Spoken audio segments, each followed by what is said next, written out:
ఈఎంఐని plus pivot point ని support తీసుకుంది strong గా. మీరు ఇక్కడ చూసారంటే ఇది ఒక హ్యామర్ క్యాండిల్ డౌన్ సైడ్ పడితే అందులోన ఒక సపోర్ట్ దగ్గర పడిందంటే మనకి ఆ ట్రెండ్ అనేది స్ట్రాంగ్ గా అప్ సైడ్ వెళ్ళడానికి ఛాన్స్ ఉంటుంది.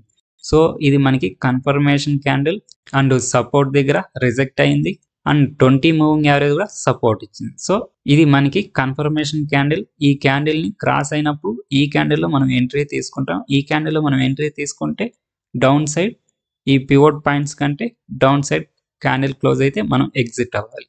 సో మనం ఎంట్రీ అనేది ఇక్కడ తీసుకుంటే మనకి స్ట్రాంగ్ గా అప్ సైడ్ వెళ్తుంది. మన ఎగ్జిట్ అనేది ఎక్కడ ఉండాలంటే ఫస్ట్ రెసిస్టెంట్ దగ్గర. సో ఇక్కడ అనేది మన ఎగ్జిట్ అని ఉంటుంది. ఎందుకంటే ఎప్పుడైనా కానీ రెసిస్టెంట్ దగ్గరికి వెళ్ళి రిజెక్ట్ అవడానికి ఛాన్స్ ఉంది. సో మనం ఇక్కడ ప్రాఫిట్ అనేది బుక్ చేసుకుంటాం. ఇక్కడ ఎంట్రీ తీసుకుంటే ఇక్కడ ప్రాఫిట్ అనేది బుక్ చేసుకుంటాం. మళ్ళీ నెక్స్ట్ ఎంట్రీ మనకి ఎక్కడ ఉంటుంది, ఇక్కడ రివర్స్ అవుతుంది కదా అనేసి ఎంట్రీ తీసుకోకూడదు. ఎందుకంటే పివోట్ పాయింట్ కంటే అబోవ్ ఉంటే మనం ఓన్లీ బై ఎంట్రీలు మాత్రమే చూస్తాం. సో మళ్ళీ మనం ఎంట్రీ ఎప్పుడు తీసుకోవాలి, ఎప్పుడైతే రెసిస్టెంట్ ని బ్రేక్ అవుతుందో స్ట్రాంగ్ క్యాండిల్ తో తర్వాత మనం ఎంట్రీ తీసుకోవాలి. ఇక్కడ స్ట్రాంగ్ క్యాండిల్ తో బ్రేక్ అయింది అండ్ ఇదొక మర్బోజో క్యాండిల్. నెక్స్ట్ క్యాండిల్ లో మన ఎంట్రీ ఉంటుంది, అది ఈ క్యాండిల్ అబోవ్.